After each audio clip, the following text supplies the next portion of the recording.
Estamos ao vivo. Começamos, então? Estamos ao vivo. Bem-vindos todas e todas. A gente está no nosso penúltimo encontro hoje do curso de extensão, Subjetividade, Saúde e Trabalho. Hoje é a segunda parte da aula do professor Fernando Gastal, que tem como tema, né, os destinos da subjetividade em tempos de crise do capital, a subjetividade instrumentalizada. Então, a gente vai estar agora acompanhando a aula do professor Fernando Gastal nesse nosso penúltimo encontro. Fernando, contigo a palavra. Valeu, Jorge. Então, boa noite, né, para todos. Então, vou dar, de certa maneira, né, a segunda parte, né, aqui do tema, né, que desenvolvi aí com vocês na semana passada, os destinos da subjetividade, né, em tempos de crise do capital, como o Jorge falou. E pensei, na verdade, em fazer isso, né, de maneira a tornar talvez um pouco mais próximo, né, a uma reflexão mais concreta, vamos dizer assim, sobre o tema, né, dos destinos da subjetividade no nosso tempo aí histórico, no século XXI. Então, eu vou, na verdade, ler aqui para vocês, né, um caso que eu chamei o caso do, né? Esse caso ele se encontra num capítulo do meu último livro, que chama-se A Subjetividade Sem Valor, né? Que eu já comentei com vocês, que eu lancei esse ano. A Subjetividade Sem Valor, Trabalho e Formas Subjetivas no Tempo Histórico Capitalista. Então, esse caso se encontra ali analisado, vamos dizer assim, no capítulo 10 desse meu último livro. Então, aqui eu acho que, eu não sei se vai se tornar, talvez, às vezes, um pouco chata a exposição, espero que não, mas eu achei que poderia ficar mais interessante para a nossa discussão nesse final aqui, refletir sobre o tema a partir de um caso, né? Então, vejam, semana passada, né, só para retomar assim, sinteticamente o tema, eu falei para vocês, né, comecei citando lá o caso do funcionário do banco, né, o Jean-Marc, né, que desenvolveu um ideal suicida, né, e a partir dele eu problematizei, então, a questão do sistema do capital, a partir de 3 mitos gregos, um mito de Sísifo, né, como analogia, né, do processo de trabalho assalariado no sistema do capital. O mito do rei Midas, eu falei para vocês também, que é aquele que toca nas coisas e vira ouro, como transformação, né, do mundo, da vida em mercadoria, ou seja, em coisas mortas, né, como estrutura social fundamental. E, por fim, ainda falei do mito da Medusa, né, que o seu olhar ele é petrificante, né, das pessoas como característica das instituições, né, modernas que petrificam a nossa existência, né, de forma cada vez mais intensa. E como que esse sistema eu desenvolvi, né, também, ele estava entrando numa crise cada vez mais profunda, né? Por um lado, a crise do trabalho, né, onde nós somos levados a cada vez mais situações limite, é por aí que hoje o caso que eu vou ler aqui para vocês se trata, né? Se trata dele ter chegado, do sujeito, né, a uma situação limite, né, onde a vida se torna cada vez mais impossível, né? A crise também, além do trabalho, a crise da própria forma de reprodução da vida, né? Onde o mundo todo vai se tornando mercadoria, né? E, enfim, sobre o apogeu, né, do nosso momento, que é o neoliberalismo, ou seja, a vida se transformando em coisas mortas cada vez mais, que regem a nossa vida. E, por fim, com as revoluções tecnológicas, esse poder de medusa das novas tecnologias de nos vigiar, de nos petrificar com uma força, né, cada vez maior. Então, os destinos da subjetividade em nossos tempos está atrelado, né, a essas, a esse conjunto, né, social. Então, eu vou falar hoje, então, agora para vocês, né, de uma que eu chamo também, né, no meu trabalho, de a subjetividade como capital, né?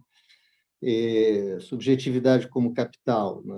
Como que a relação trabalho e subjetividade, principalmente no século XXI, né, ela vem se tornando cada vez mais, vamos dizer assim, adquirindo cada vez essa forma que eu tenho chamado de a subjetividade como capital, que ela se encontra em todas as, sei lá, os manuais de nova gestão de pessoas, né, na teoria do capital humano, nas ideias do empreendedorismo do século XXI, todas essas ideias aí, próprias ao mundo do trabalho no século XXI, estão, vamos dizer assim, eu as concebo, né, como a subjetividade como capital. Eles apregoam a todo momento a ideia de que a nossa subjetividade é o capital mais precioso, né? Então, antes de entrar propriamente no caso, eu só queria dizer do paradoxo total dessa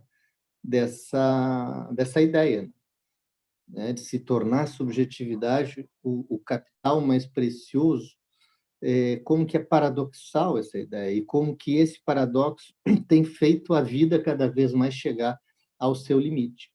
Porque, vejam, o paradoxo entre quem? Entre a própria noção de subjetividade, né, que né, quando nós falamos de subjetividade, falamos dessa experiência de si, né, experiência de ser alguém, de fazer-se alguém, de se sentir alguém, esse esforço, né, de dar sentido a essas experiências nossas, né, e esforço de dar sentido ao mundo que vivemos.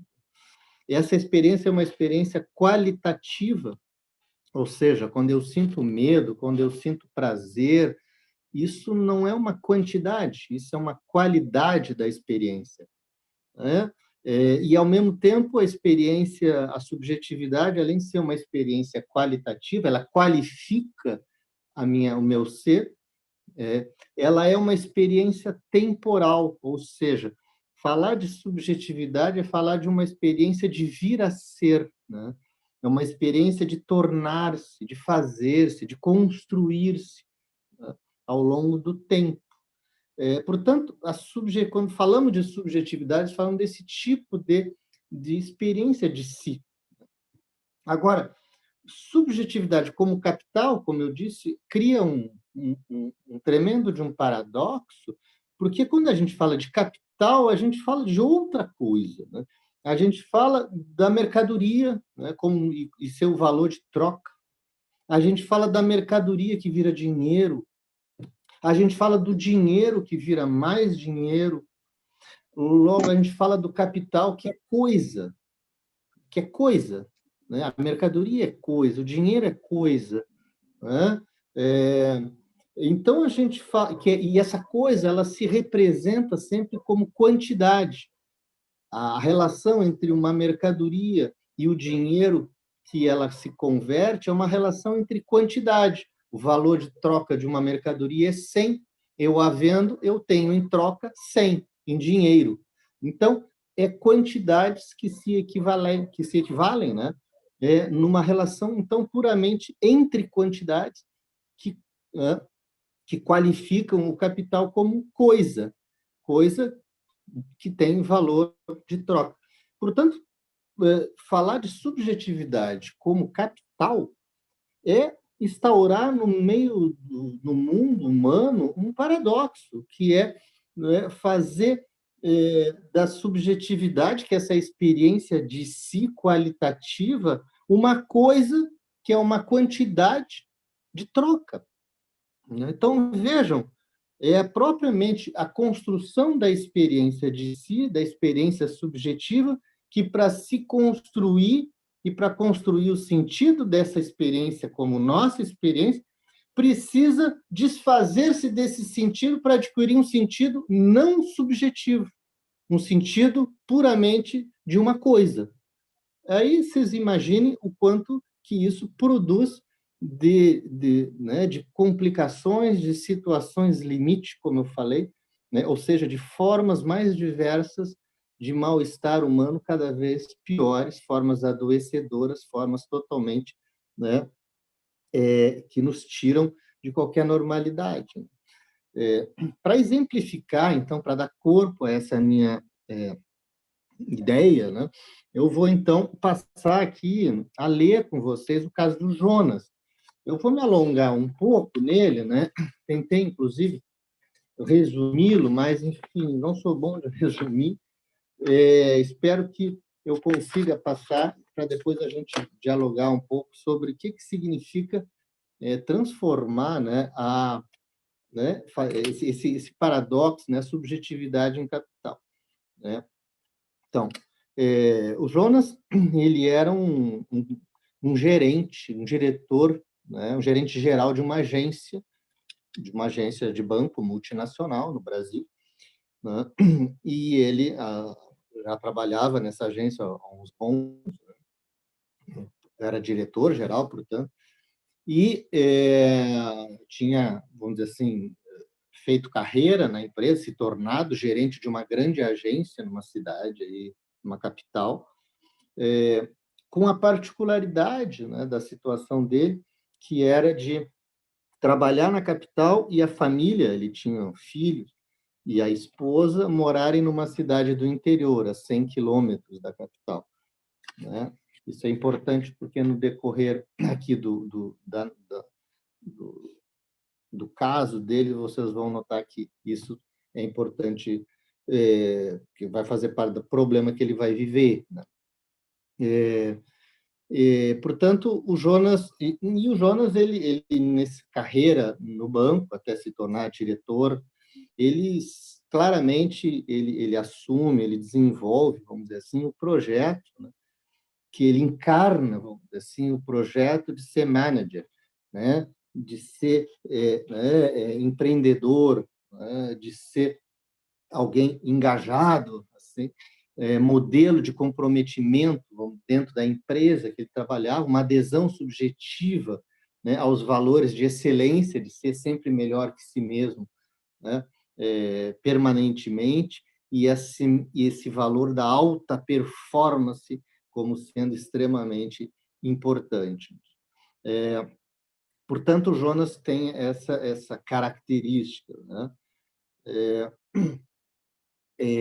A lógica, o Jonas, enquanto gerente, então, geral, né, diretor da agência que trabalhava, a lógica de trabalho tinha 4 características importantes aqui para compreender o caso dele.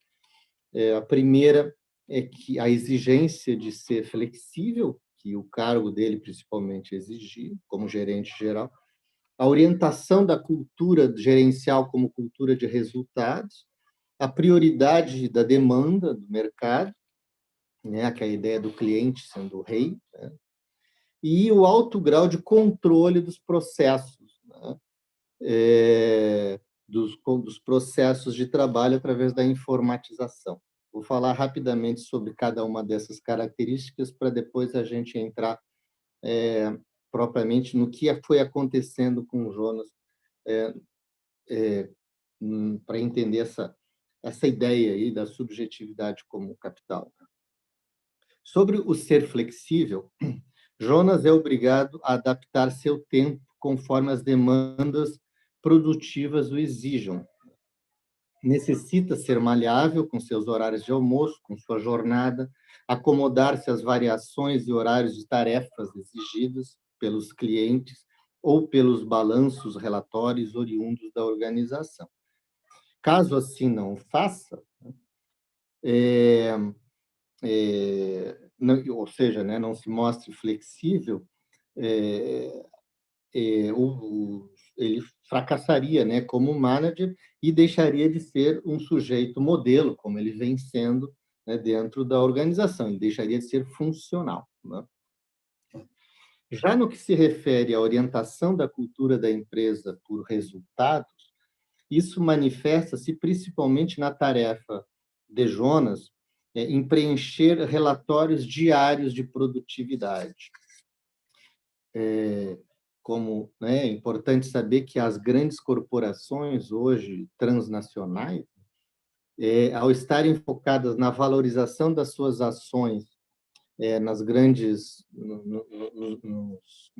bancas financeiras, né, nos grandes mercados financeiros, bem como estarem a serviço, né, de render dividendos, né, para seus acionários, elas obrigam o conjunto dos seus funcionários e mais ainda dos gerentes e executivos, que era o caso do Jonas, a certos procedimentos que viabilizem, né, o que o Sennett chama de concentração sem centralização. Ou seja, você concentra a informação, mas você descentraliza o trabalho. Então, pode-se fazer trabalhos no mundo inteiro, a empresa pode ser extremamente descentralizada, os processos de trabalho. Você pode trabalhar em casa, você pode trabalhar na empresa, você pode trabalhar no Japão, você pode trabalhar na China, você pode trabalhar em qualquer parte do mundo, que estão todos interligados pelo mesmo sistema, mas há uma centralização do controle das informações e do estabelecimento das metas. Então, é a centralização do controle, mas a descentralização, né, das tarefas. Isso se objetiva no trabalho de preencher relatórios diários enviados a uma central em alguma parte do mundo, né, responsável na empresa de Jonas pela contabilidade e balanço global da produtividade e da empresa. E, portanto, é uma condição sine qua non a valorização dos títulos da empresa no mercado financeiro, bem como as estimativas, né, e exigências de resultados de dividendos para os acionistas. Então, quer dizer que o sentido, né, do trabalho de Jonas nesse nível, ele está centrado nos resultados, né, no caráter essencial das metas estabelecidas, direcionados a render dividendos aos acionistas e valorizar o capital financeiro da empresa nas bolsas de valores. Outro aspecto da organização do trabalho, além da centralização nos resultados da flexibilidade de horários e tudo, era da prioridade da demanda do mercado sobre os processos produtivos. A atividade de Jonas, né, mostra-se assim, de que suas tarefas como gerente geral elas são ditadas pela venda, né? Diferente de momentos anteriores, né, no capitalismo mais fordista, que era o inverso. A sua agência, como gerente, né, particularmente, precisa não somente focar na venda de produtos financeiros, né, em certa quantidade, que não admite oscilações negativas, mas também produzir indicadores, preencher formulários e tabelas que meçam a satisfação dos clientes e a qualidade dos serviços ofertados diariamente. Colocam-se isso em primeiro plano, as estratégias, então, né, que priorizam os clientes, né, que os façam aplicar, comprar, investir, consumir mais produtos financeiros, é o essencial. Então, quer dizer que, né, essa prioridade de satisfazer o mercado, no caso, os acionistas, e satisfazer os clientes, no caso, aqueles que compram os produtos financeiros. Semana passada, inclusive, no caso de Jean-Marc, que era também um bancário, eu assinalei rapidamente isso, né, que quando, em determinado momento da carreira dele, ele deixa de ser um orientador, né, de financeiro para ser um vendedor. O Jonas aqui está passando pelo mesmo processo histórico, né? Os bancos deixam de orientar as pessoas com relação às suas finanças para tratar de vender cada vez mais produtos financeiros para elas, e isso a fim de cumprir metas muito fixas e cada vez maiores. O caso do Jonas se enquadra dentro do mesmo processo. Né? E, por último, né, para entender a lógica do trabalho na qual ele, como executivo da empresa, se encontra, ele está imerso, vamos dizer assim, num alto grau de controle sobre o processo de trabalho devido à informatização dos processos.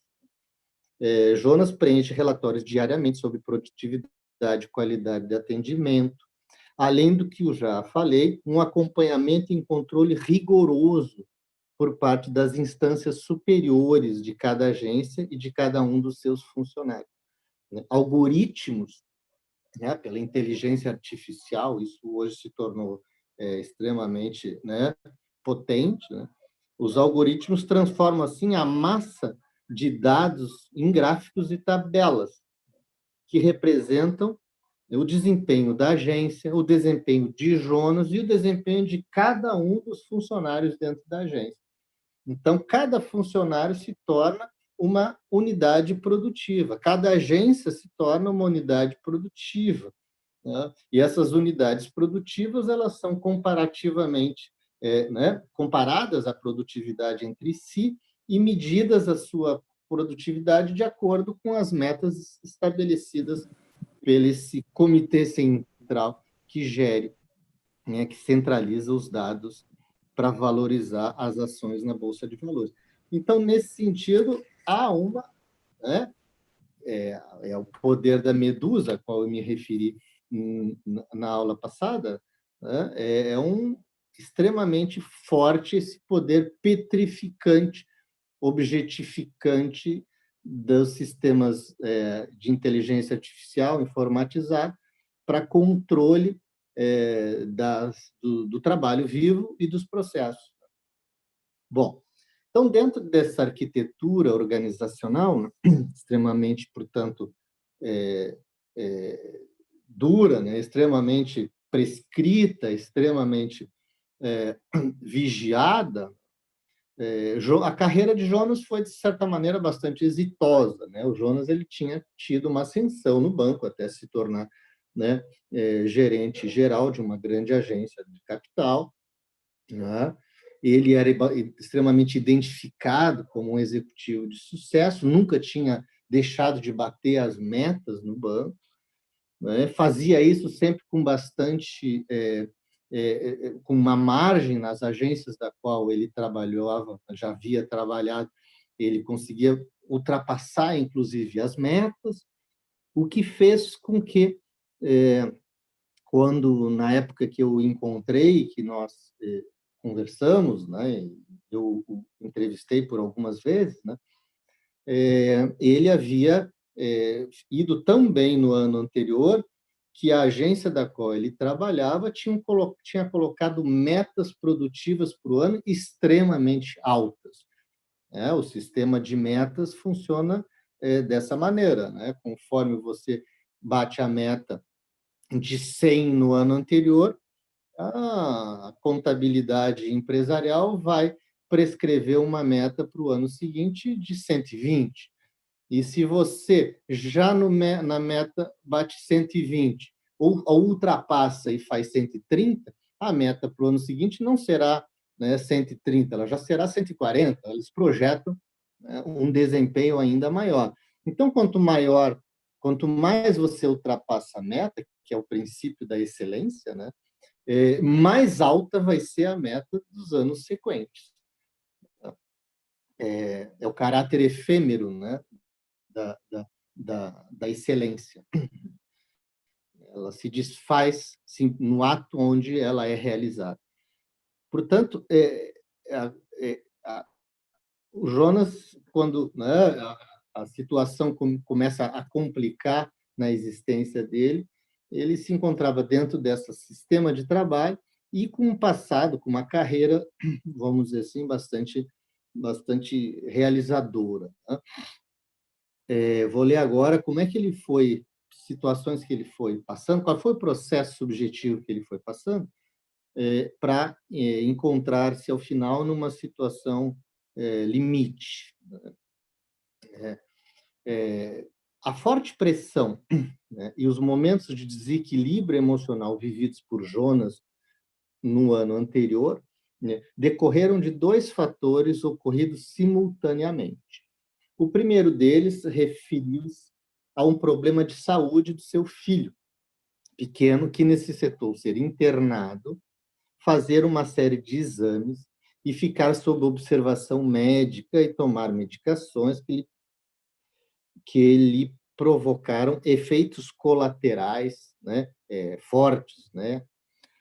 O segundo, né, fator ocorrido também simultaneamente a este do filho é que, paralelamente a isso, referiu-se ao anúncio de uma elevação das metas, né, que eu já falei de sua agência, pelo novo diretor regional lá do banco.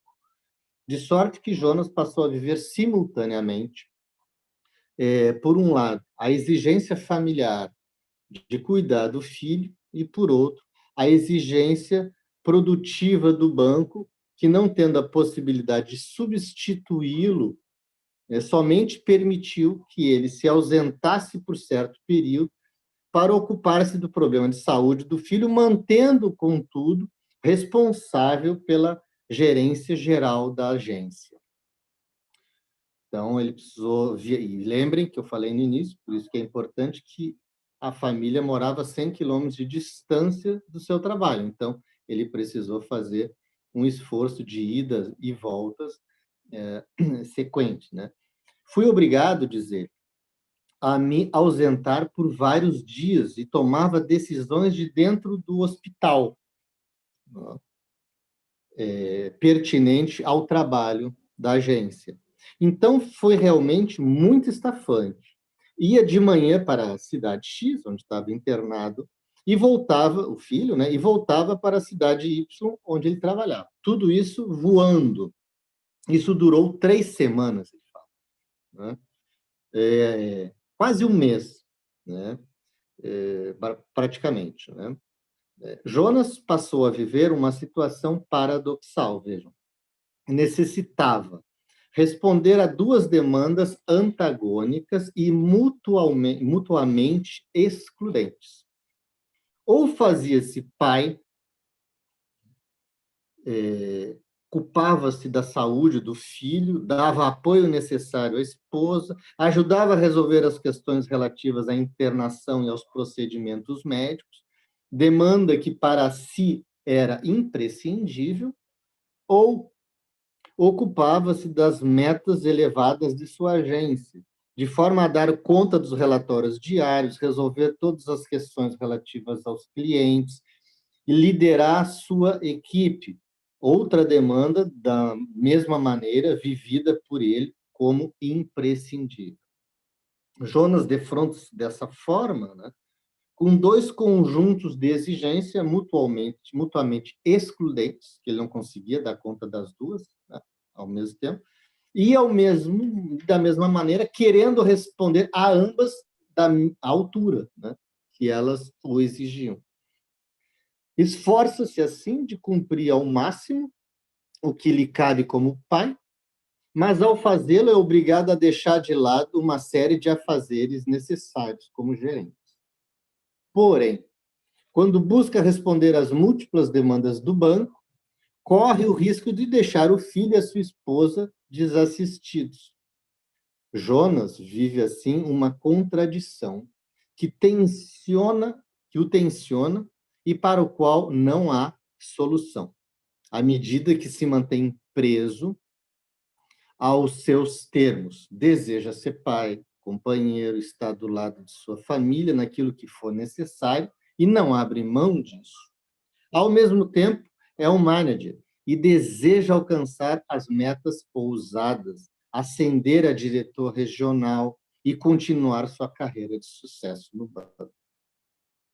A resultante não pode ser outra que a produção de uma forte pressão física e psíquica e os desdobramentos e descontroles emocionais que vamos ver aqui na sequência.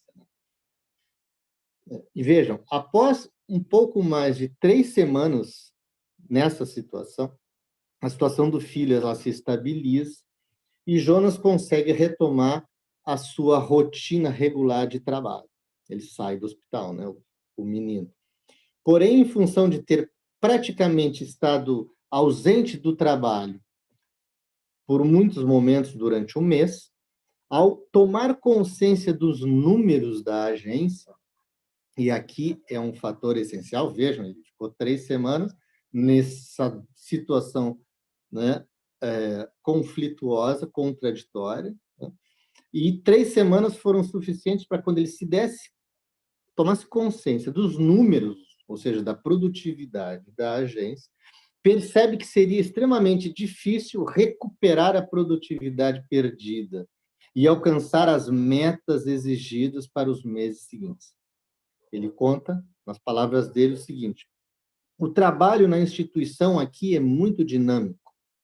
Se você perde um mês, é muito difícil você conseguir pagá-lo no mês seguinte, pois as coisas são cumulativas e a partir do momento em que o sistema é cumulativo e você não começou um ano bem, é muito difícil recuperar. É como uma corrida de Fórmula 1, né?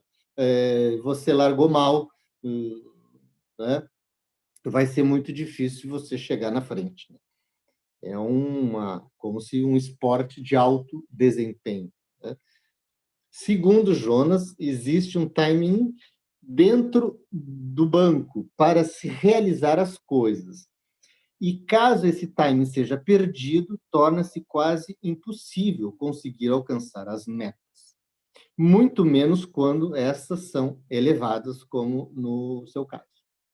Diz ele o seguinte: quando eu voltei, né, dessa situação de um mês aí, com um filho internado, peguei os relatórios e fiz um comparativo dos números que tinha nesse período.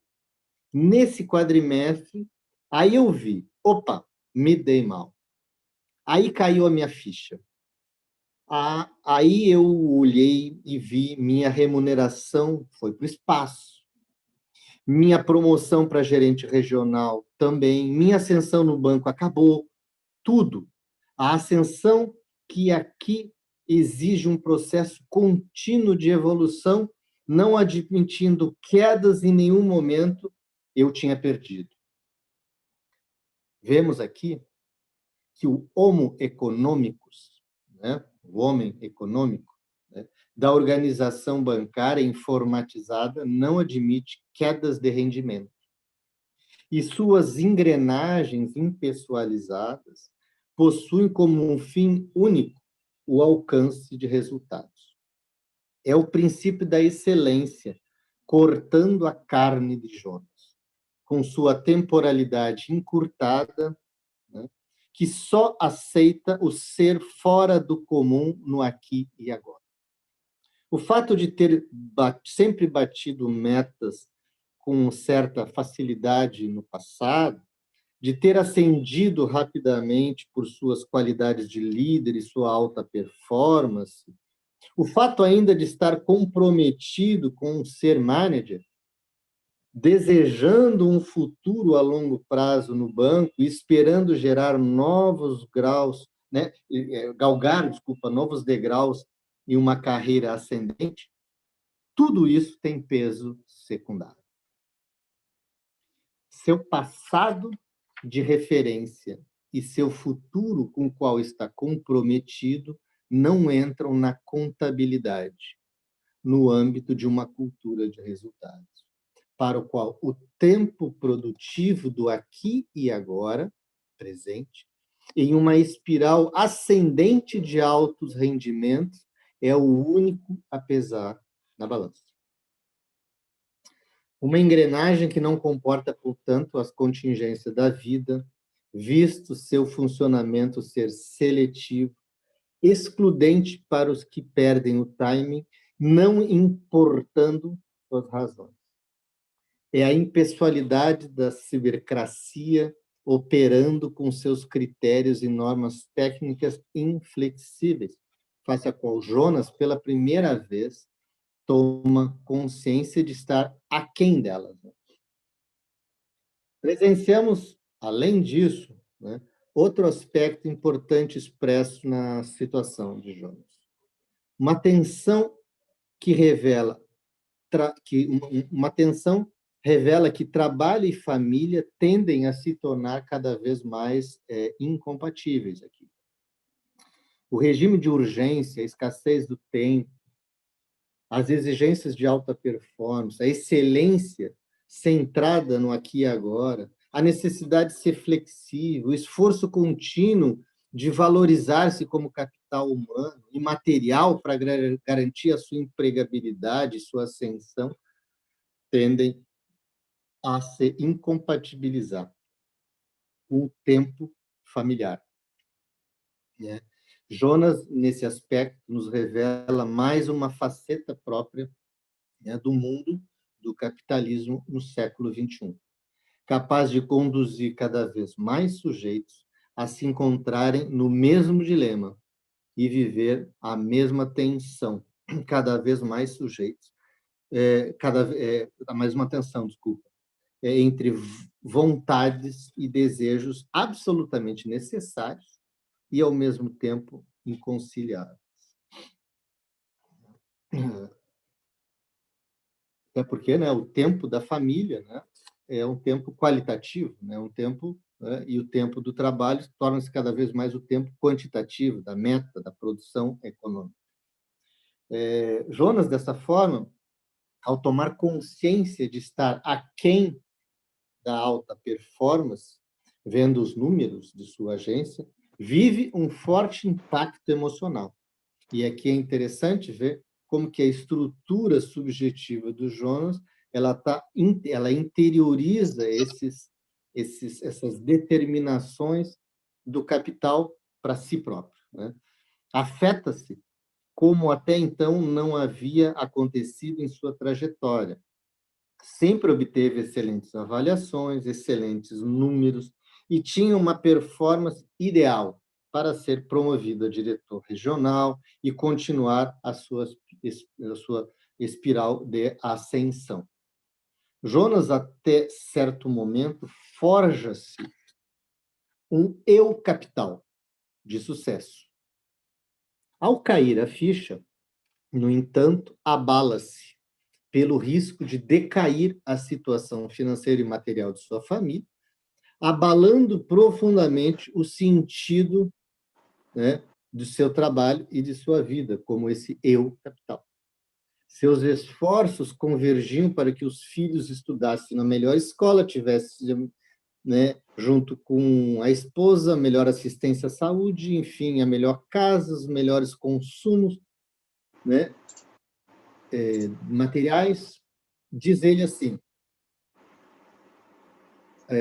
você tem que entender que o X da questão é a situação financeira, né, como um todo, das crianças da minha família. Quero que continuem no colégio como estão, lá na cidade em que estão, e eu não posso correr o risco de não dar isso para eles, porque sei que isso tem um valor grande, pois eu sei que o quão é difícil quando você não tem seu pai por detrás, as coisas são muito mais difíceis.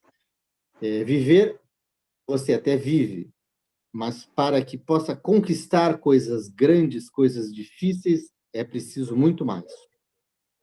Vejam, Jonas paga o melhor colégio, então, pela melhor saúde, paga a melhor casa, paga as melhores mercadorias, né, face Então, um eu capital excelente para alcançar um consumo excelente, desprovido, entretanto, de qualquer direito que o ampare. Jonas vive com intensidade o que Nietzsche diz tu deves, né? Como imperativo de excelência. E o tu tens como forma única de apropriação do mundo pelo consumo de mercadorias de toda espécie. Porém, Jonas desconhece, né, por outro lado, né, o tu podes, né, que seriam garantias sociais, né, que não existem que existem cada vez menos no nosso mundo neoliberal. Era a primeira vez, então, que Jonas não conseguia atingir, né, as metas estabelecidas, e por essa razão ficara sem a sua remuneração extra, que constituía uma grande parte do seu salário, né? Diz ele assim: isso fez com que gerasse em mim uma grande frustração, pois não consegui chegar perto desses objetivos. Para mim, foi frustrante, porque eu sempre tive um currículo bom, uma alta performance, né? Altos índices, né? Altas metas, e quando deixo de ter isso, acabo me frustrando. Eu não estou preparado para receber o impacto das baixas metas, da baixa remuneração, né? Da não realização. Aí, acabou a citação dele.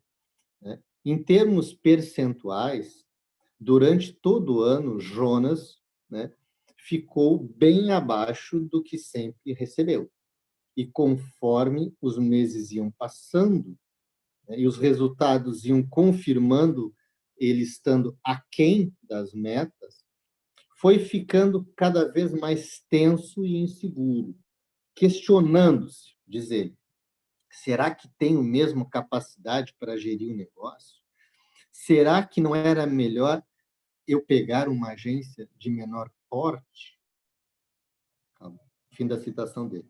A situação emocional de Jonas agravava-se, portanto, né, nos finais de mês, quando precisava fechar as metas do balanço do mês e os resultados evidenciavam-se cada vez mais baixos. Diz ele, já é uma atividade estressante, pois você lida com dinheiro das outras pessoas e isso é bastante desgastante. Agora, quando você não tem resultados, essa carga fica muito pesada. E eu fui ver que as coisas não eram atingíveis depois de alguns meses do começo do ano. Eu trabalhei, e depois me dei conta que os resultados não iam aparecer. Aí acabou a minha energia. Eu tive que guardar ainda um pouco de energia restante para cumprir a tabela, até que começasse um novo período, quer dizer, o ano seguinte. Fim da citação. Jonas deseja os altos resultados como algo imprescindível, então, para si mesmo e sua família. É alguém aderido à alta performance e à exigência de ser fora do comum como um valor inconteste de si mesmo.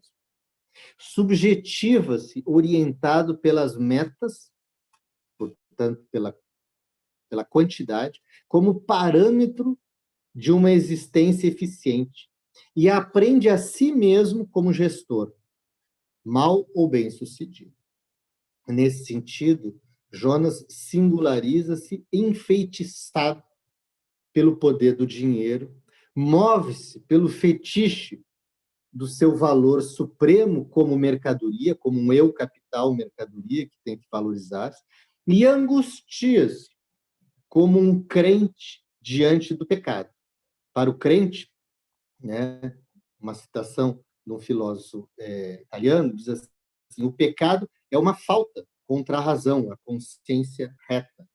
É, em uma palavra, um ato ou um desejo contra a lei eterna. Da mesma forma, né, a falta de Jonas tem seu ser né, fora de si, né, no descumprimento de uma vontade suprema, né, pelo desvio que ele fez dessa linha reta que atenta contra a lei do valor, do mais-valor, do acumular, como própria forma da sua subjetividade, como esse eu capital.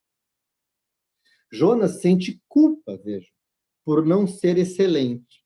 Sofre e condena-se como o único responsável por seu fracasso. Ele não culpa o banco, ele não culpa as estruturas organizacionais, ele não responsabiliza os seus gerentes acima que se encontravam acima dele por terem mantido ele no trabalho enquanto precisava cuidar do filho. Seu suplício são os meses que passam e mostram, um depois do outro, números insuficientes. São os relatórios que precisa preencher e que reforçam para si a sensação de impossibilidade de alcançar esse paraíso, né, que seria habitar junto com os outros vencedores o sucesso como eu capital. Jonas passou, então, a viver, durante esse período, momentos de insônia, sentindo que as poucas coisas que conseguiu conquistar durante o ano, né, estavam indo embora. Por um lado, havia a pressão da hierarquia, que cobrava os resultados estipulados dele. E, por outro, a pressão que ele próprio se fazia. Quando a gente tem sempre alta, ele diz, né? Quando a gente tem sempre alta performance e tem gás, e você deixa de ter isso, isso gera um estresse. O estresse de não ter o sucesso, de ver outros, né, sendo aplaudidos, ganhando a remuneração, ganhando troféus, e eu só aplaudindo os outros. Fechou a citação dele. Jonas passou a ter flashes nas quais se via deixando de ganhar dinheiro, de construir patrimônio, aprofundando ainda mais a experiência sua de frustração. Nesses momentos, fazia-se um esforço além, né, ele dizia, além do meu corpo e da minha mente poderiam suportar, para que as coisas ainda se mantivessem sob certo controle, para que ficassem, no mínimo, bem. Esforço esse, né, digo, em que ele se fatigava, né, saindo com muita tensão e dores no corpo. Diz ele assim, não digo todo dia, mas tinha épocas quando tinha que buscar os números, geralmente quando se aproximavam os finais de mês, né? Isso gerava um estresse, chegava os números e eu comparava com outras agências, outros profissionais que ele tinha que fazer, né? A contabilidade. Via que não estava bem, aí eu procurava sentar, parava, respirava, dava uma volta, sentia falta de ar, dores na coluna, dores por tudo. Dois aspectos aqui, e eu já estou finalizando, se destacam como a outra face dessa cultura da alta performance, da qual o eu capital e a subjetividade como capital está aderida. O estresse crônico e o desequilíbrio emocional para aqueles que, de ganhadores em um ano, tornam-se os perdedores do ano seguinte. Jonas sempre esteve do lado oposto dos, né? O lado dos Jonas sempre esteve do lado oposto, né? Do lado dos vencedores, né? Portanto, não dos perdedores. Não percebendo que dentro dessa lógica a qual ele estava aderido, sempre esteve aderido, é possível a qualquer momento uma reversão da experiência do sucesso em fracasso, né? O estresse e o desequilíbrio emocional de Jonas revelam também o caráter frágil e impotente da subjetividade como capital, desse eu capital. Frágil à medida que desenraizada dos vínculos temporais e sociais mais ou menos estáveis que permitem afrontar as dificuldades. E, além disso, a antirreciprocidade, né, e a apropriação do mundo restrita ao dinheiro, no âmbito desse individualismo extremamente, né, efêmero, voltado para si mesmo, faz com que Jonas centre-se em si mesmo como culpado pela falta de desempenho e veja os outros segundo a perspectiva, né, de quem está sempre aquém deles. E, como foi nos anos que se passaram, né, ele via os outros como ele estando além, os outros aquém, né? No momento onde ocorrem todos esses problemas, ele se vê aquém e os outros além, né? É os dois lados da mesma moeda, né? Do mesmo processo subjetivo. Vive, assim, na pele a inessencialidade, o caráter inessencial próprio à subjetividade como capital. Ao ser, vejam, pela primeira vez na carreira, é importante frisar, alguém não excelente, alguém que não bateu os concorrentes, que não é premiado nem aplaudido, ele se abala profundamente na sua forma de ser. Duvida de suas possibilidades, desestabiliza-se psiquicamente e vive momentos de quase exaustão. Jonas nos mostra uma subjetividade oscilante, instável, capaz de fortes experiências de fracasso que se contrapõem àquelas de sucesso que teve porque são efêmeras, né? Incapazes de qualquer consistência, né? De dar qualquer consistência ao seu modo, né, de ser. Seu passado não se mostra como uma referência para si mesmo, nem para os outros. E seu futuro, nesse modo de existir como subjetividade, como capital, o seu futuro de ascensão que sempre teve, ele é rapidamente posto em questão. Ele já duvida dele. A essa fragilidade acrescenta-se como complemento, né, necessário a experiência de impotência de Jonas. Jonas não vê saída a não ser aceitar sua frustração. Seu poder de agir para afrontar a situação somente encontra-se a depreciação de si mesmo como objeto. Objeto, né? Um eu capital desvalorizado. Não se revolta com seus superiores, não protesta contra a lógica da excelência e contra o sistema cumulativo das metas, não é capaz de ponderar diante da premiação de seus concorrentes a doença do seu filho, nem a injustiça concorrencial a que foi submetido e que não admite, né, a interferência das contingências da vida.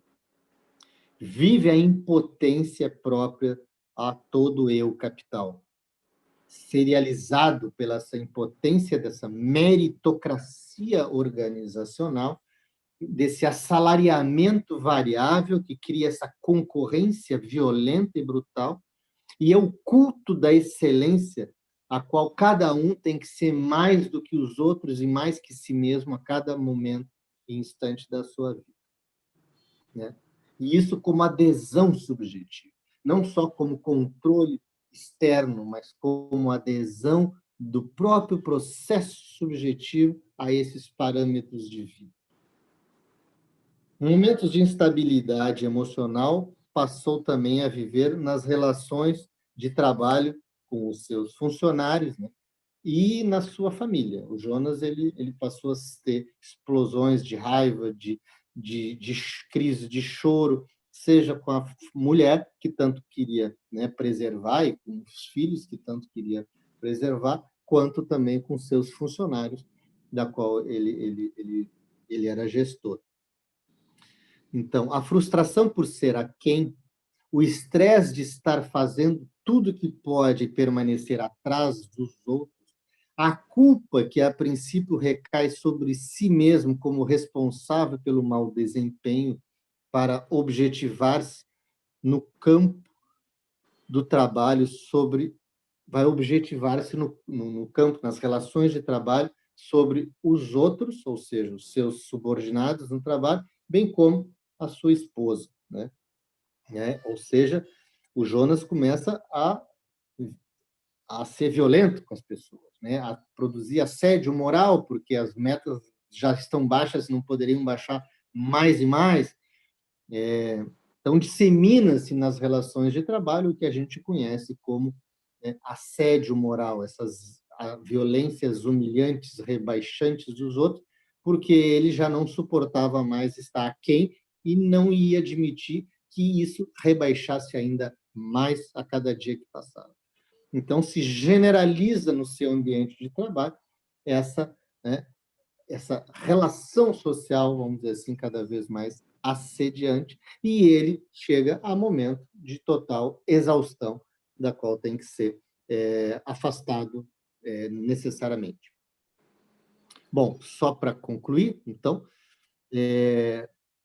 os destinos, né, da subjetividade como capital cada vez mais, então, nós, como seres aderidos a esses parâmetros de existência, nós somos conduzidos a essas situações limites, né? Situações limites são o burnout, como esse esgotamento emocional pelo excesso, há explosões de violência, porque as frustrações vão se acumulando, e quanto mais se acumulam as frustrações, os outros que estão, né, passam a ser objeto de cada vez mais condutas violentas da nossa parte, como descarregar as frustrações sobre outros que estão à nossa volta. Para não dizer, né, de a produção de cada vez mais de estados depressivos que as pessoas passam a viver e necessariamente precisam ser afastadas, né, do trabalho. No Japão, por exemplo, eles deram um nome para algo que começou desde a década de 80 a ser comum no mundo do trabalho, e chamaram de karoshi, ou seja, a morte súbita por excesso de trabalho. As pessoas passam a ter paradas cardíacas, AVC, né, por passarem, às vezes, virarem 1, 2, 3 noites tendo que estar nessa situação do Jonas e daqui a pouco morriam, né, por isso. Uma degradação física precoce, né, e o suicídio como estado limite da vida, né, onde a morte aparece como única saída de uma situação desesperadora. Então, vejam, a subjetividade como capital, né, que o Jonas é um exemplo, assim, que eu tentei dar para vocês, né, é um exemplo de um processo subjetivo que se concebe como uma empresa, um capital, e que se quer, né, coisificar-se cada vez mais dentro dos parâmetros do capital para produzir dinheiro, mais consumo e dar uma orientação de vida. Assim, vai produzindo cada vez mais a própria esgotamento da subjetividade, vai produzindo cada vez mais o aniquilamento da própria subjetividade. E isso é um paradoxo, né? Quanto mais a subjetividade quer ser capital, menos a subjetividade é subjetividade. Então, é disso que eu queria aqui tratar com vocês. Não sei se falei muito, devo ter falado, mas, enfim, gostaria agora que a gente pudesse conversar, né? E dialogar, perguntar, enfim, né? Refletir sobre essas questões e outras também do curso que vocês queiram. Valeu, gente. Obrigado pela atenção. Espero não ter sido tão chato aí com a minha leitura. Obrigado, professor Gastal. Gente, vamos fazer aquela dinâmica. A gente pode falar tanto por vídeo, a gente faz a inscrição ali no chat, e também, se preferir, pode enviar a pergunta via chat. Fernando, já tem perguntas aqui no chat. Eu vou adiantar aqui as perguntas do chat. E a gente pode se inscrever também para falar no vídeo, tá, gente? Fica a critério de vocês. Não sejam tímidos. Então, vamos começar com a da Noemi, Fernando. Ela pergunta, professor Fernando, como você percebe a educação corporativa nesse viés de despersonalização e sentido do trabalho? Percebo que ela pode ser um instrumento para perpetuar o sistema de opressão ou ser uma chave preciosa para a mudança dessa dinâmica do trabalho. É a pergunta e a consideração da Noemi. O Rafael Vasconcelos. Fernando, você prefere uma dúvida de cada vez? São 3 perguntas aqui no chat. Eu posso fazer o bloco? Não, acho que pode fazer o bloco, Jorge. Daí Tá, a gente responde tudo bem, o então. bloco e depois, se surgir mais, continuamos. Beleza, então. Então, a segunda pergunta é do Rafael Vasconcelos. Ele pergunta, como a clínica pode potencializar sua capacidade transformadora quando se trata de problemas estruturais, como o caso de Jonas, levando em conta que a sua maioria é praticada com um sujeito? Ficou claro aí? Ficou? Beleza. E a terceira pergunta da Osana, ela pergunta, Fernando, você coloca 2 polos opostos no trabalho. O sucesso está além dos outros e o fracasso está aquém dos outros. Existe a possibilidade de encontrar um meio termo? O que seria esse meio termo? Gente, quem quiser também fazer pergunta no vídeo, é só mandar no chat que eu vou anotando aqui e dando a vez, tá? São as 3 primeiras perguntas do bloco, Fernando. Com a palavra.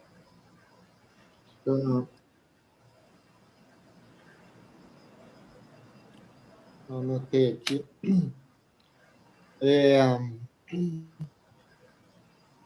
Então, a primeira é da Noemi, né? Noemi,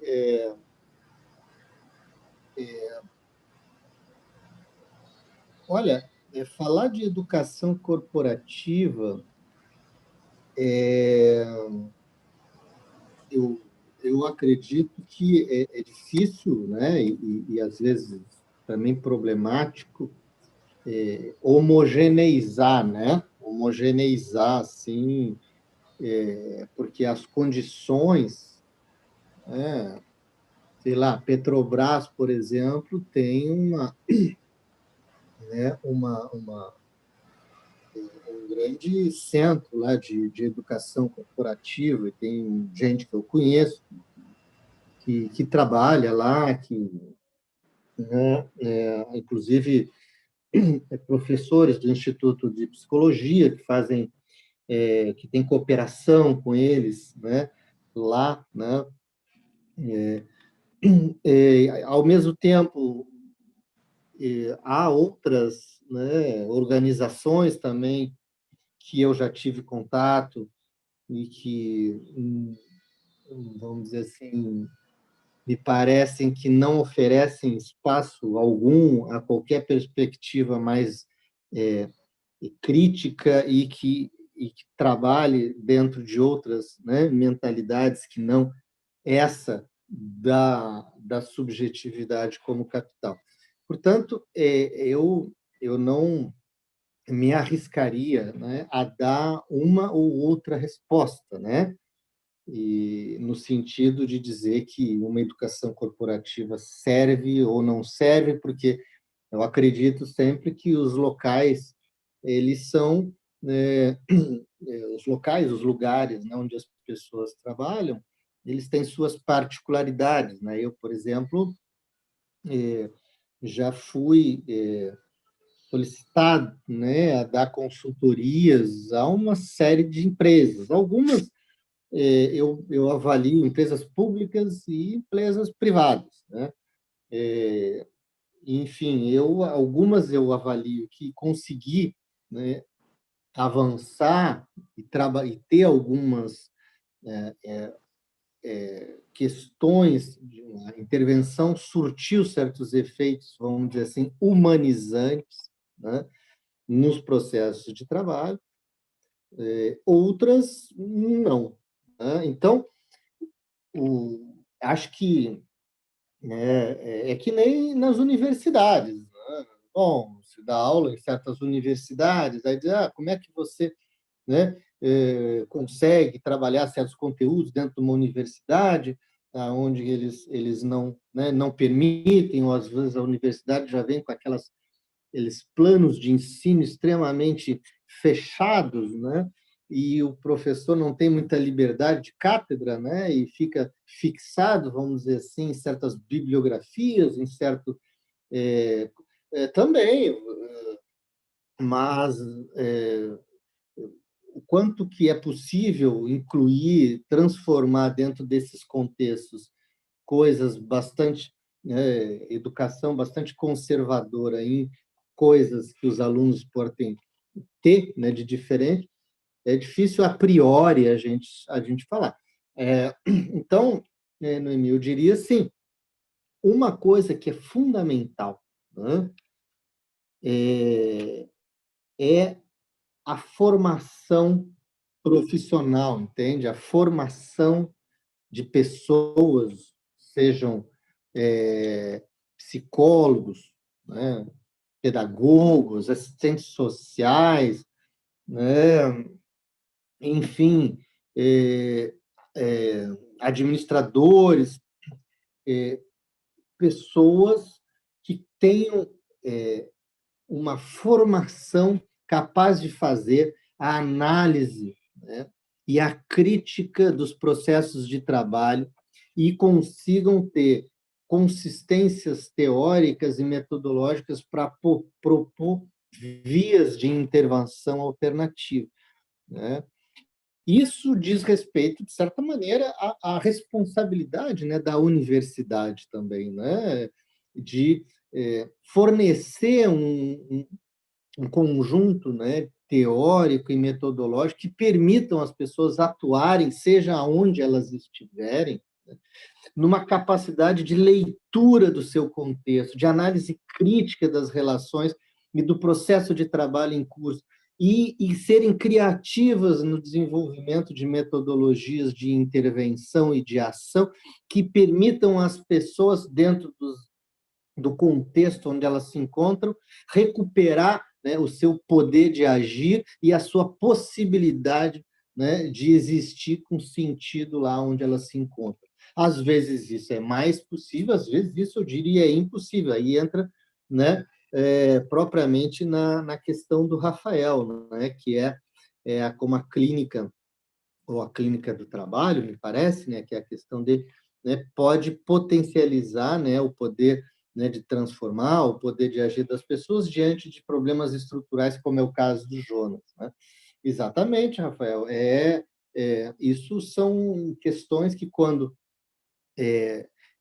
você se encontra, né, atuando, vai se deparar, né? Vai se deparar. E aí eu digo o que eu acabei de dizer para a Noemi, né? Na questão anterior.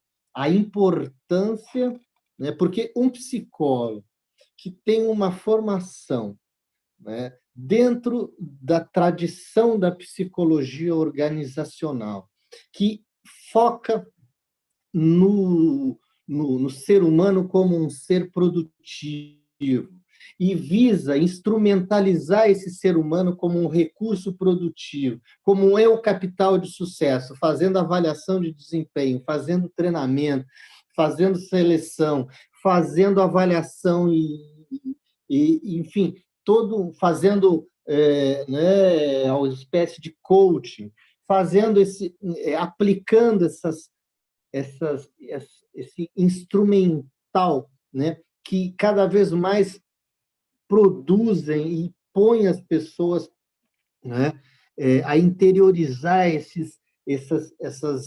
esse mundo da subjetividade, se fazerem a subjetividade como capital, mais essas pessoas estão trabalhando pela desumanização, né, do trabalho, mais estamos trabalhando pela desumanização do ser humano. Então, o que necessitamos, de um lado, é uma crítica extremamente forte à psicologia organizacional, né? e do trabalho que instrumentaliza as pessoas ou que ensina a elas que o ser eu capital é o que precisa ser, né? Quer dizer, isso é trabalhar pela desumanização das pessoas, e uma psicologia que permita, né, olhar do ponto de vista, né, clínico, no sentido de que fazer, no sentido clínico do trabalho, né, de como várias exposições aqui ao longo desse curso a gente teve a oportunidade de discutir, de ver, ou seja, que não, onde o problema central a qual uma intervenção no trabalho tem que se deter não é a produtividade, é o sentido do trabalho. É o sentido do trabalho. É trabalhar em prol do desenvolvimento do sentido do trabalho. Agora, o quanto que isso é possível, o quanto que isso é interdito, porque as empresas, estruturalmente, elas têm a sua gestão e a sua organização em prol, né, do desempenho máximo econômico, é óbvio que isso é uma luta, isso é um enfrentamento, isso é um engajamento, eu diria, uma praxis que todos aqueles que começam a tomar consciência do estado do mundo e do que essas estruturas estão trazendo, né, de desumanização para as pessoas, elas são obrigadas a tomar partido, são obrigadas a se decidir do que elas, né, como é que elas podem atuar, né, em prol, dentro das condições, né, mas em prol, utilizando certas, vamos dizer assim, formação teórica, crítica e certas metodologias aonde foquem no sentido do trabalho e desenvolvam, né, possibilidades de intervenção nos locais de trabalho, nas estruturas de trabalho, aonde seja, onde, né, o foco do trabalho seja a recuperação do poder de agir das pessoas. Isso não está dado de antemão que vai ser conseguido. Eu próprio, em vários momentos das minhas experiências que já tive, alguns eu comecei a fazer e fui convidado, na verdade, a me retirar, porque não permitiram que continuasse, porque estava indo de encontro, né? De encontro, chocando, né, as estruturas organizacionais. Então, gente, claro que temos que ter clareza de que é uma praxis, é uma luta, é um enfrentamento sobre, né, vamos dizer assim, visões de mundo distintas. Infelizmente, o mundo não vai aceitar, muitas pessoas e muitas, né, instituições, organizações que se trabalhem em prol da humanização das pessoas. Elas querem trabalhar pela desumanização das pessoas porque querem que a desumanização das pessoas renda mais capital para certas outras. E nosso mundo ele está cindido nessas divisões aí extremamente complicadas. E a psicologia, as ciências do trabalho, as atuações nossas nesse mundo, elas encontram esses conflitos e essas tensões. Então, é necessário não ser, claro, ingênuo, né? Que vamos chegar numa empresa, vamos conseguir aplicar coisas. Teve certa vez que uma colega, uma amiga, né, de uma instituição da qual eu tinha dado uma consultoria, veio me procurar, dizendo que a sua chefe tinha lhe exigido que ela fizesse uma implementação da gestão das pessoas por competência lá na organização dela, era uma organização pública. E eu digo, gestão das pessoas por competência é um taylorismo modificado, é um neo-taylorismo, é você ensinar as pessoas a ser um eu capital dos mais rentáveis e produtivos, né?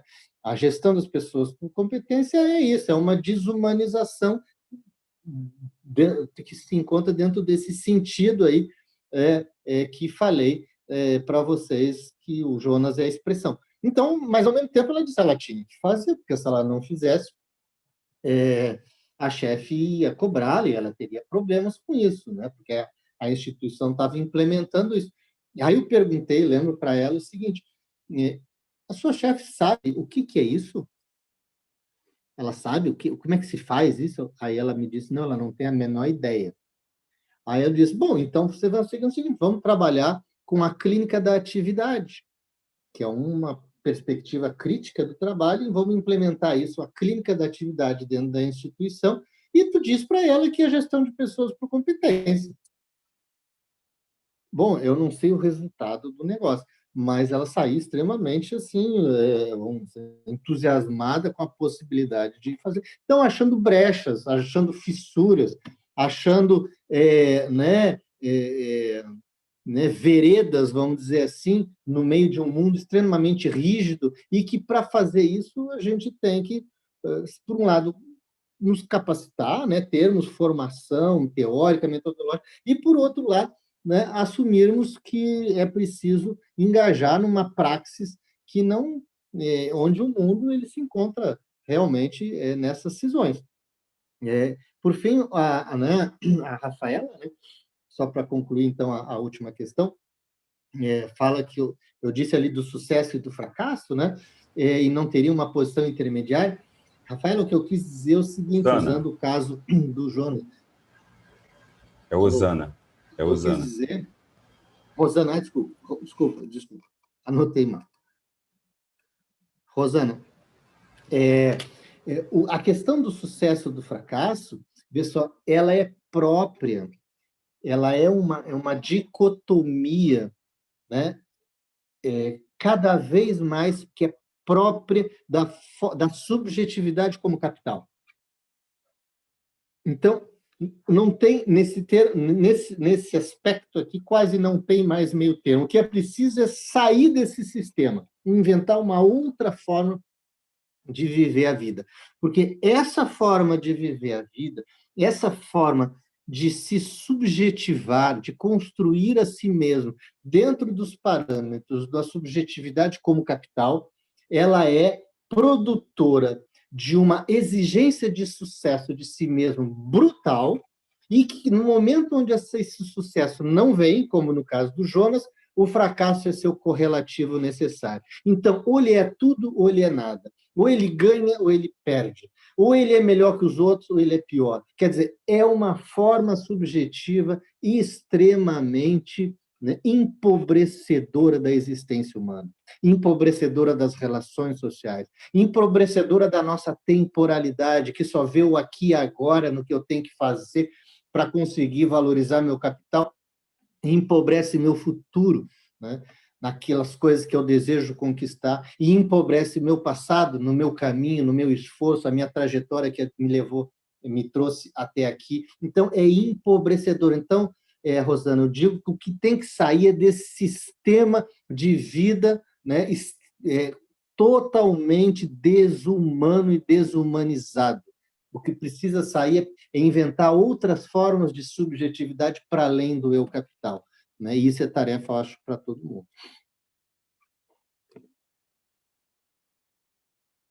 Beleza, Fernando. Pessoal, podem continuar perguntando. A Leliane, Fernando, eu acho que ela não fez uma pergunta, foi mais uma consideração. Jorge, Ela colocou... Oi, tá me Jorge, ouvindo? Tá me ouvindo? eu estou te ouvindo, só me dá, por favor, só me dá um minuto, porque está acabando a bateria aqui do meu celular, eu só vou pegar o carregador, eu já retorno, tá? Tá bom, tá bom. Coisas do nosso... Coisa da tecnologia. Então, gente, ó, já sabem, né? Os nomes não são importantes. O importante é a ação.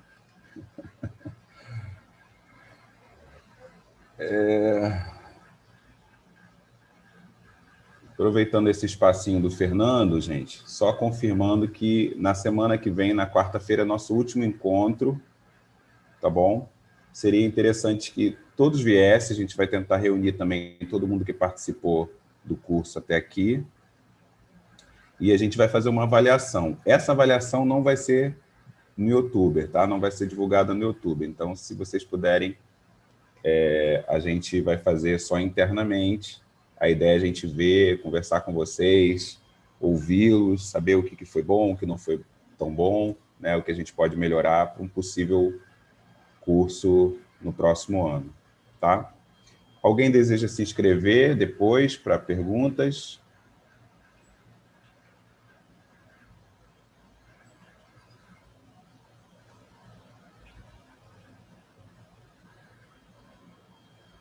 Não, ninguém, está todo mundo tímido.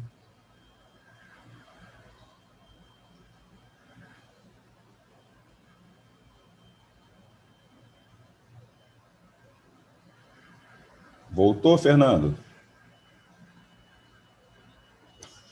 Voltei. Podemos, então?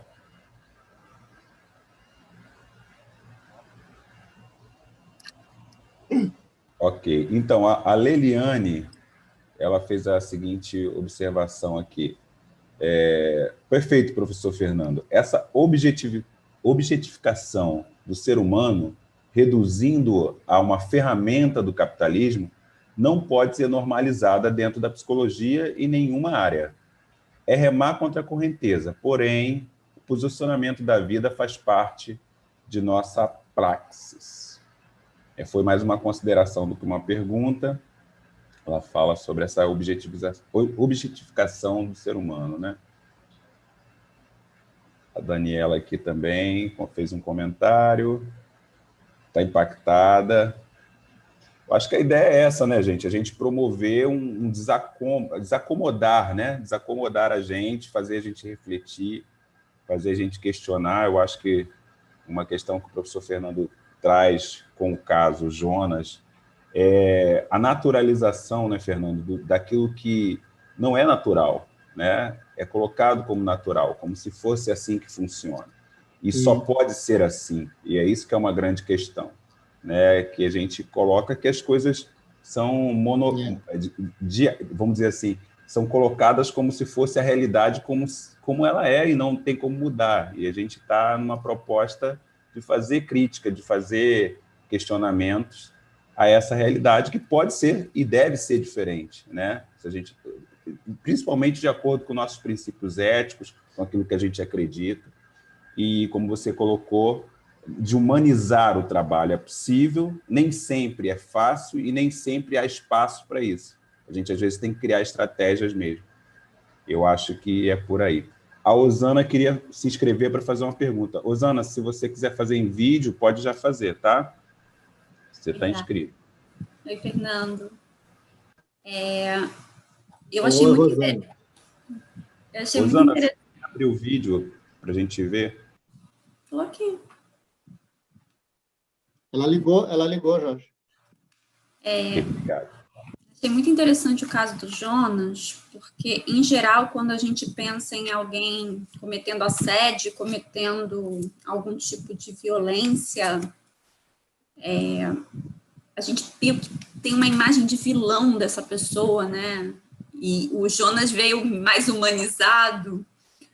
E a gente trata, geralmente, quem comete o assédio como alguém que tem que ser descartado do mundo do trabalho, tem que ser excluído, né?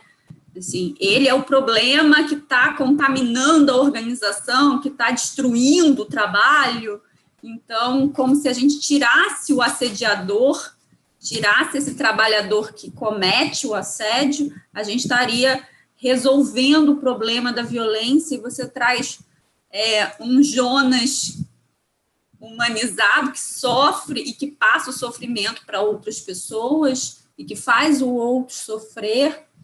Eu queria ouvir um pouquinho de você sobre essa questão do assediador dentro da empresa, dessa violência que está sendo passada, perpetuada, multiplicada hoje em dia. E o que você pensa como solução para isso, para essa agressividade toda, essa carga de sofrimento?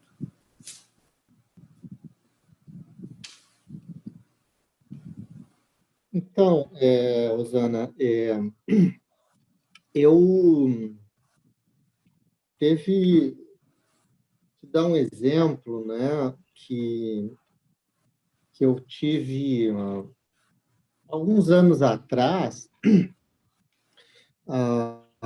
profissionais lá da Justiça Federal, né, aqui do Rio de Janeiro, me chamaram para dar uma espécie de uma consultoria na justiça, né, no trabalho, né, sobre o problema do assédio moral, né? Não era o problema do assédio moral nas relações de trabalho dentro da Justiça Federal, certo? Não era o assédio moral para, vamos dizer assim, como categoria para os juízes poder bem julgar, não era isso, não. Era o problema das relações de trabalho dentro da Justiça Federal, o assédio moral como um problema, como um fenômeno cada vez mais presente, eles me chamaram. E na época, né? Eu lembro mais ou menos que eles estavam com esse problema, que eles tinham implementado uma prática, né, que não tinha dado certo, e por isso acabaram me chamando, que era a prática, assim, de um local de trabalho tinha um assédio moral, né, e a pessoa que sofria fazia uma denúncia, sendo que sempre o assediador ou era o gestor da vara, né, né, ou era o próprio juiz, mais regularmente, inclusive, né, e fazia uma denúncia, né, e essa denúncia seria apurada e aí seriam tomadas certas providências de verificação, enfim.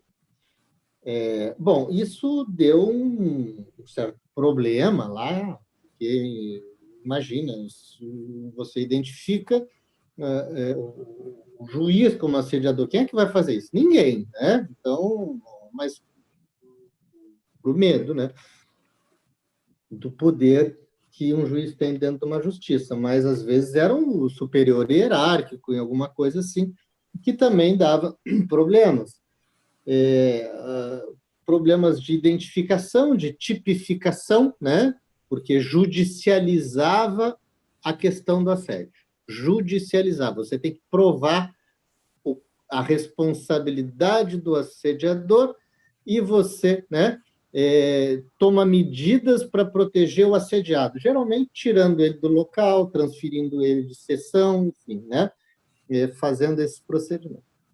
Bom, o que eu levei para eles, vamos dizer assim, como proposta de trabalho, e o que eu penso, inclusive dali surgiu os textos, eu posso passar para vocês, o Bruno Fará, lembro que é um psicólogo da Justiça, não sei se ele está por aqui, ele pode inclusive falar, né? Ele organizou um livro sobre assédio moral dentro da Justiça, eu fiz um artigo, né, que fruto um pouco dessa intervenção que lá fiz, né, que eu falava assim, o importante é analisar o assédio moral como situações assediantes e sair da relação binária entre assediador e assediado. Se você não sai, né, se você mantém o teu olhar na relação binária, o assediador-assediado, você vai compreender o assédio, né, individualizando na pessoa do assediador como aquele que é o carrasco e individualizando na pessoa do assediado aquela que é a vítima. E as tuas iniciativas vão ser também individualizantes. Você vai punir o assediador quando for possível e você vai, né, proteger o assediado também quando for possível, tirando, dando, enfim, outra, né, lotação para ele, enfim. O que você não entende e você, portanto, fica desarmado para intervir, né? É o sistema de produção de assédio. É o sistema de funcionamento da organização de trabalho, do local de trabalho, que faz com que aquelas relações se tornem violentas e que as pessoas personifiquem, né? Como no caso do Jonas, né? A violência organizacional. Então, você tem que passar do assédio moral por uma compreensão do assédio organizacional, ou seja, as relações dentro de uma organização, a lógica de uma organização e de um local de trabalho, que elas ela se constitui de maneira a produzir a violência como sua própria maneira de existência das pessoas ali dentro. E se você não consegue entender esse sistema de como é que ele se particularizava, por exemplo, na justiça, né? Você não consegue trabalhar a formação das pessoas para enfrentar esse sistema, né? Você não consegue trabalhar a formação dos gestores, por exemplo, de vara, né, que são responsáveis pela gerência das relações de trabalho naqueles locais onde, né, o assédio acontece. Você não consegue trabalhar na formação de juízes para mostrar que o assédio é um sistema e não uma individual, e não uma relação individual, né? Então, a concepção sistêmica do assédio é fundamental para você formar as pessoas em produzir uma organização de trabalho mais humana ou menos humana, né? É claro que isso sempre tem que ser compreendido dentro de uma perspectiva de conflito, né? Porque nada dentro, as estruturas hoje de trabalho, elas pela forma como historicamente elas se concebem e elas concebem o humano e o trabalho, elas são desumanizantes. Elas vivem de mecanizar as pessoas para que elas fiquem produtivas, para que elas não deem problema, para que elas fiquem cada vez mais vigiadas, né? Produtivas né? E quietas, vamos dizer assim, submetidas, como maneira de, vamos dizer assim, servir a organização. Então, essa capacidade, né, de compreender o assédio como que os dispositivos que a organização vai produzindo na gestão do trabalho, na gestão das metas, na gestão da distribuição das tarefas, na organização das relações sociais, como é que isso vai sendo feito de maneira a produzir relações violentas. Porque a individualização do assédio, ela pode melhorar a vida de uma pessoa, mas outra vai ocupar o lugar dela. E outra vai sofrer a mesma violência que ela sentia. Então, você pode solucionar, vamos dizer assim, a encrenca que aquele ser humano está sofrendo, porque tu tira ele, coloca... Mas se o sistema permanece tal e qual, ele vai continuar moendo as pessoas daquele jeito. Então, você tem que ter a capacidade de leitura do sistema para intervir no funcionamento das coisas e não simplesmente na individualidade daquele que assedia e que é assediado. Esse, para mim, é um grande desafio da intervenção no assédio moral, né? É o grande desafio. Você tem que ter, vamos dizer assim, certos instrumentos conceituais e metodológicos e, claro, certa possibilidade de atuação com eles no teu local de trabalho. Mas para mim, o principal desafio, entendeu? É sair da visão dicotômica para uma visão sistêmica do assédio como situação assediante, né? Não sei, Rosana, se era por aí que estava querendo discutir a questão? Coisa assim. Não, foi ótimo, Fernando. Acho que você foi um pouquinho além até. Mas conforme você ia falando, eu me questionei aqui do seguinte, assim, o Jonas, por exemplo, você acha que ele conseguiria ter um comportamento não violento dentro do local que ele trabalhava e que ele foi produzido como violento? Porque eu não sei se... Tem uma frase que fala que a gente não consegue se curar no lugar que a gente adoeceu. Então, é possível para o Jonas ser não violento nesse lugar em que ele adoeceu? Olha, Rosana, o Jonas, ele adoeceu numa organização bancária, né? E eu vou dizer que, da experiência que eu tenho tido, eu tive um trabalho de quase 4 anos, uma parceria que a gente teve com a Fiocruz, lá em Manguinhos, né, com o Centro de Saúde do Trabalhador, lá da Fiocruz, que nós tínhamos uma parceria com eles, e aonde o ambulatório de saúde do trabalhador, que lá tinha, não sei se ainda tem, né? Nós fazíamos atendimento em grupos a trabalhadores que iam procurar o ambulatório, às vezes por razões diversas, né? Por uma lesão por esforço repetitivo, às vezes por um problema, né, de coluna, às vezes, enfim, às vezes por problemas mentais, tinha atendimento psiquiátrico lá e psicológico mais individual, e a gente criou grupos, né, de atendimento, aonde a gente trabalha com uma técnica aqui, que já foi aqui, eu acho que colocada, né? O Jorge, inclusive, está pesquisando no doutorado dele, eu acho que o Felipe tratou também dessa técnica, que é o organidrama, é uma técnica baseada no teatro do oprimido, né? Onde a gente dramatiza as situações de mal-estar e de violência laboral, né? E eu te digo assim, 80% das pessoas que nos procuraram, nós ficamos 4 anos trabalhando lá e acabava um grupo e começava outro, entendeu? Nós fazíamos grupos mais ou menos que duravam 3 meses, certo? Depois começava outro grupo, abria, né, a formação de um outro grupo, enfim. Mas, assim, uma estatística mais grosseira, assim, mas a grande maioria das pessoas eram bancários. Então, a gente conheceu muito as entranhas dos bancos, né? De todos eles, tanto os bancos públicos quanto os bancos privados, e nada difere dessa situação do Jonas, nada difere. Então, eu digo assim, mas tinha outro também, tinha gente que trabalhava em hospital, tinha gente que trabalhava em hospital público, tinha gente que trabalhava, né, na própria Fiocruz, tinha gente de vários setores assim, do mundo do trabalho. A gente trabalhava na polícia, da polícia também não são fáceis, mas aí é outro problema que existe lá. Mas eu digo que a grande maioria era trabalhadores bancários e, olha, aquilo é uma máquina realmente de moer gente.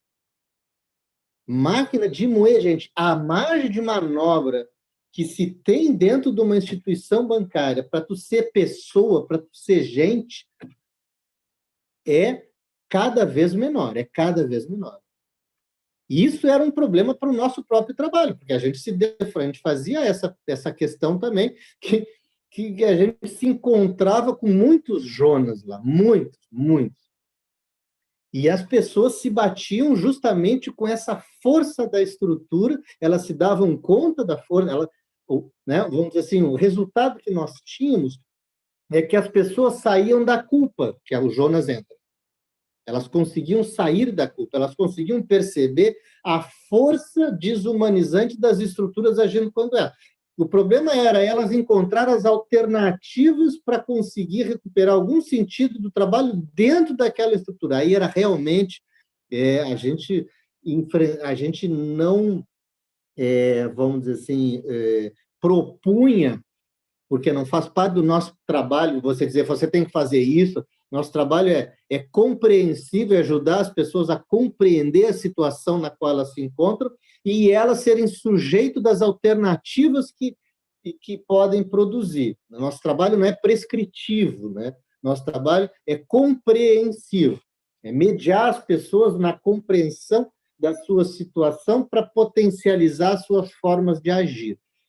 Nesse sentido, né, a perspectiva clínica que orienta o nosso trabalho é essa. Portanto, ela se defrontava com essa limitação da autonomia do agir no momento que elas que elas compreendiam a força das estruturas. Isso é muito difícil, realmente, mas agora não vou citar exemplos, né, seria assim, expor, né, coisas assim, mas a gente encontrava saídas, às vezes, das mais diversas as pessoas tentavam achar, né? Inclusive sair do banco, tentar outras vidas, né? Enfim, coisas do tipo. Mas, realmente, o setor, né, bancário, a organização bancária, por ser uma organização extremamente informatizada, extremamente prescritiva, extremamente mecanizada, ela é uma máquina de moer gente, né? E eu digo que os avanços que a gente conseguia com as pessoas eram elas saírem dessa consciência voltada única e exclusivamente para o eu como capital. Isso já produzia, vamos dizer assim, um outro estado psicológico para aquelas pessoas, porque elas se davam conta que a raiz do problema não estava nelas, mas estava na organização. E elas tentavam, cada um no seu jeito, da sua situação, encontrar as formas de lidar com uma situação muito, muito difícil mesmo. Então, é isso que eu tenho para dizer. Não dá para jogar flores em aquilo que trata as pessoas como coisas, né? E ali é forte, isso é muito forte. Gente, a gente está encerrando nossa aula de hoje, nosso encontro. Queria agradecer a todo mundo que veio, né? Que mais uma vez a gente vai estar fazendo o último encontro. Fernando, fazer umas considerações finais para a gente poder estar fechando o encontro de hoje. Pô, Jorge, assim, só acho que essa iniciativa, né, que a gente teve de fazer esse curso de extensão foi extremamente válida, né, boa. Acho que semana que vem a gente vai poder assim conversar com o pessoal mais assim sobre o curso, mas para mim e tenho certeza, né, para todos nós assim foi um momento extremamente rico, sabe, de poder assim compartilhar nossas ideias, nossas pesquisas, nossa produção acadêmica com as pessoas, né, que estão aí se batendo no mundo do trabalho e poder dividir com elas não só nossas pesquisas, mas as nossas preocupações. Eu acho que isso dá sentido para a universidade, eu acho que isso cria vínculos da universidade com as pessoas, com a sociedade, e, sem dúvida, a gente vai tentar tornar isso mais frequente, né, Jorge? Mais assim, ano que vem vamos tentar reeditar isso, né, na medida do possível. Eu quero agradecer aqui assim, a participação, as perguntas, né? Acho que foi extremamente rico, né, para a gente e tenho certeza para todos que assistiram, que fizeram o curso, os momentos aqui. Mas semana que vem a gente fecha, mas queria aqui já dar meu abraço, meu carinho assim para todos que nos acompanharam até aqui. Isso aí, gente. Muito importante que na semana que vem a gente feche com chave de ouro, participe, a gente quer ouvir cada um, né? É muito importante para a gente ver e a gente é psicologia crítica, então pode criticar à vontade. A gente vê crítica como algo positivo. E a gente espera vocês na quarta-feira que vem. Dessa vez não teremos YouTube, então, pessoal, se puder instalar o Zoom, quem não está conseguindo, né? Até a semana que vem, seria muito legal para poder participar, porque vai ser um pouco mais fechado. Tá bom? Obrigado a todos, uma boa noite. Obrigado, Fernando. Tudo de bom. Até quarta-feira que vem. Valeu, Jorge. Valeu, pessoal. Boa noite.